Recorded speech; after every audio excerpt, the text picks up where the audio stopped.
Jamna Auto, from a 21-year-old boy to a UK deal. In 1954, in a small shop in Yamunanagar, Haryana, a 21-year-old boy stood among metal, heat and hard work. He didn't have a big office, he didn't have foreign investors, and there was no headline about him either. That boy's name was Bhupinder Singh Johar. He made leaf springs, which is the part that remains hidden under trucks and buses, but quietly bears the weight of the entire vehicle. At that time, perhaps no one would have thought that a company that originated from this very small shop would one day prepare to buy a spring company in Britain. And the real shock of the story begins right here. Because once upon a time, Indian companies used to look towards foreign technology and foreign brands with hope. Now that very same auto component company from India is buying its way into the England market. But this story isn't just about an acquisition. It features discussions of a 51,000% return, the hidden engine of the commercial vehicle industry, and a business that is less visible but runs the economy more. The question is, how did a spring business originating from a small shop become so big over so many decades? And how big a turning point could Britain's Owen Springs deal really prove to be for Jamna Auto? Jamna Auto's official company history tells us that Bhupinder Singh Johar started the spring business in 1954 from a small shop in Yamunanagar. The company considers him the spirit of the Jamna Group. Now understand the leaf spring for a moment. This is not a glamorous product. It isn't visible in the shine of a car showroom, but its role in the stability, load and safety of a heavy vehicle is very big. If a truck is running on a highway carrying goods, if a bus is going from a village to a city, or if a commercial vehicle is managing weight on a bad road, the suspension system is working silently. This very silent component became the hero of Jamna Auto's story.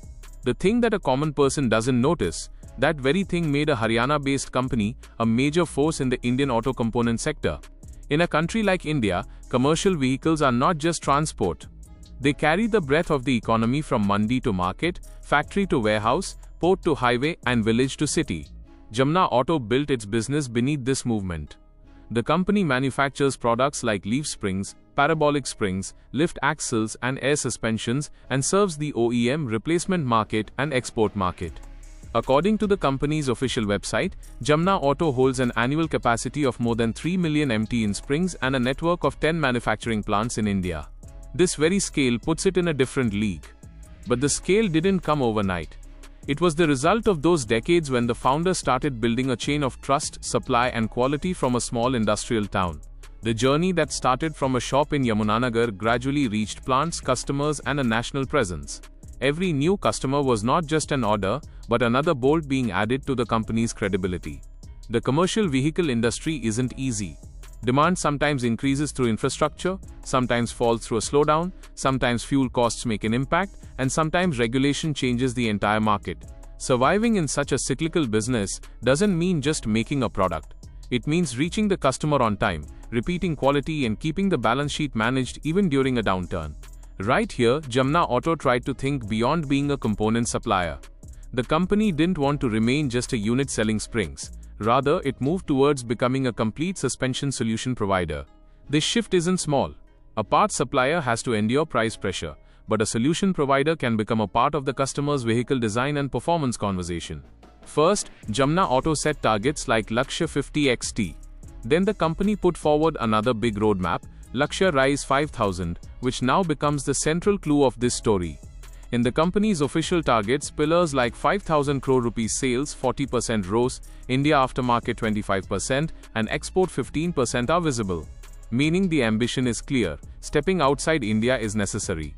Writing a growth target on paper is easy. The real test happens when the company leaves its comfort zone and enters new geographies, new customers, and a new operating culture.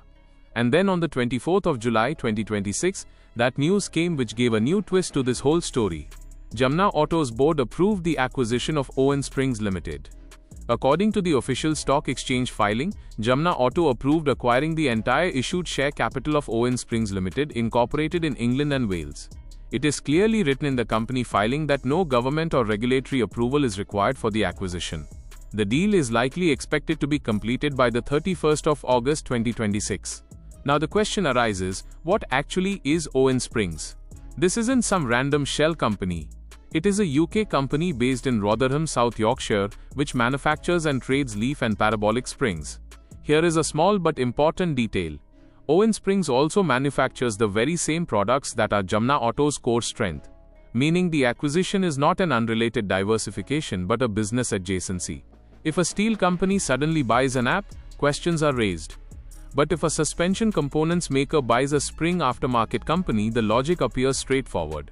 Still, the question remains, why did a big Indian company like Jamna Auto have to buy a relatively small company in the UK? The answer is hidden not in size but in access. Just sending a product to a foreign market isn't enough.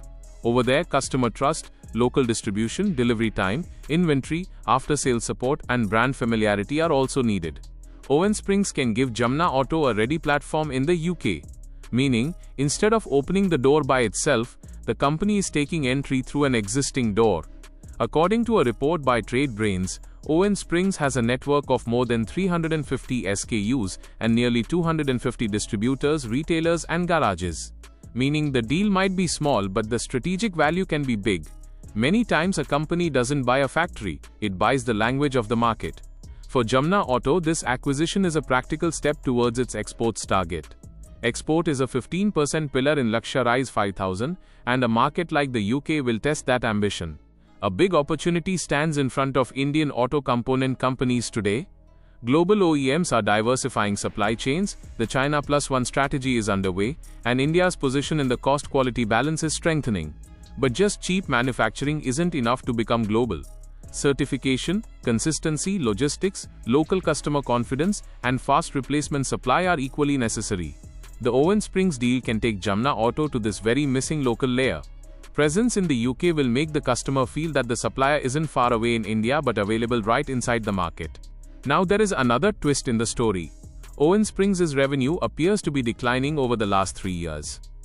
According to the filing, revenue was £3.854 million in 2023, £3.165 million in 2024, and £2.760 million in 2025.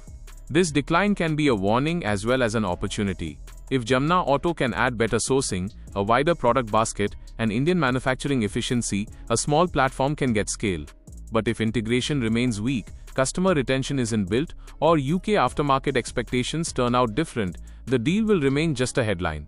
In a cross-border acquisition, writing a check isn't the hardest part. The real difficulty lies in bringing the local team, local customer, and parent company strategy into one rhythm. The advantage for Jamna Auto could be that it can cross-sell its broader suspension products, axles, stabilizer bars, and future allied components into the UK network. Here the transition from manufacturer to market owner is visible. Earlier the company used to make and send products, now it wants to stand near the customer and understand the market. Another aspect of this deal that investors might like is this. According to reports, the acquisition is being funded through internal accruals, meaning no major pressure of debt burden or equity dilution is visible. But investors shouldn't move forward on excitement alone. Even a small acquisition demands discipline, because in global expansion, hidden costs often surface later. Now let's come to that headline which raised the curiosity of common people: 51,000% return. Jamna Auto's share has truly created a massive wealth creation story in the long term. In market reports, a return of more than 50,000% has been discussed based on adjusted price calculations. The exact return depends on the starting date, split adjustment, and price source. If a stock reaches around 130 rupees from a level of 𝐼𝐸𝐴, it isn't just price movement. It is the combined result of decades of survival, demand cycles, and business execution. But here is a necessary pattern interrupt. Past returns are not a guarantee of the future. Eyes shine upon hearing a multi-bagger story, but business risk and valuation remain just as real. An investor who takes entry just looking at old charts sees only half of the story. The other half remains hidden in the balance sheet, margins, customer concentration, and industry cycle. Jamna Auto's strength lies in its invisible network. Plants situated near OEM customers, a GIT supply model, replacement market reach, and specialization in the suspension category give it an operational edge. In Chairman Communications, the company has spoken about an aftermarket ecosystem of 300 plus distributors, 20,000 plus retailers, and 25,000 plus mechanics. This very ground network looks boring, but the veins of sales run right through it. OEM business can be cyclical. If truck sales fall, order pressure comes. But the replacement market keeps running alongside the vehicle's life, and this can become the second engine of stability. Therefore, the focus on aftermarket and exports in 𝐮𝐸𝐴 5000 looks logical. The company doesn't want to depend only on new trucks, it also wants depth in the maintenance economy of running vehicles. The UK deal seems to be the foreign version of this very logic. Over there, Jamna Auto won't just send products but will try to capture demand through existing aftermarket relationships. Now turn back a little. If that 21-year-old boy of 1954 were to see this deal today, he perhaps wouldn't be most happy about the UK acquisition. Perhaps he would be happy about the fact that the very spring which people considered merely a bent piece of iron gave an Indian company global ambition. This story isn't just a patriotic headline saying, an Indian company bought a British company. The real story is that manufacturing patience also compounds. In finance, compounding increases money. In manufacturing, compounding builds quality, supplier trust, customer relationships and process discipline to a larger scale. And this very compounding brought Jamna Auto from a small shop to plants, from plants to market leadership, and from market leadership to an international acquisition. Still, the next chapter won't be easy. After August 31, 2026, the market will see whether Owen Springs remains just a name on the balance sheet or becomes an active engine of Jamna Auto's global story. If this video has taught you something new, or if you feel this information should reach more people, don't forget to like and share the video. Your small share can become valuable and useful information for someone else. If you have any questions related to this topic, or if you would like to share your opinion with us, be sure to write in the comment box. We read every question and suggestion from you, because your feedback inspires us to create better content. And if you want to keep receiving such interesting and reliable information about business, the economy, and the world in the future, then don't forget to subscribe to our channel GRT Business and also press the bell icon so that you get notifications of every new video directly. At GRT Business, we always strive to provide you with accurate, balanced, and reliable information. Our news and analysis are prepared based on information obtained from various news agencies, public sources, and public opinion. We make every effort to verify and validate each fact as much as possible, but in case of any possible error or dispute, the responsibility lies with the respective sources. Our only aim is to present you with a correct and trustworthy perspective so that you can understand any topic better.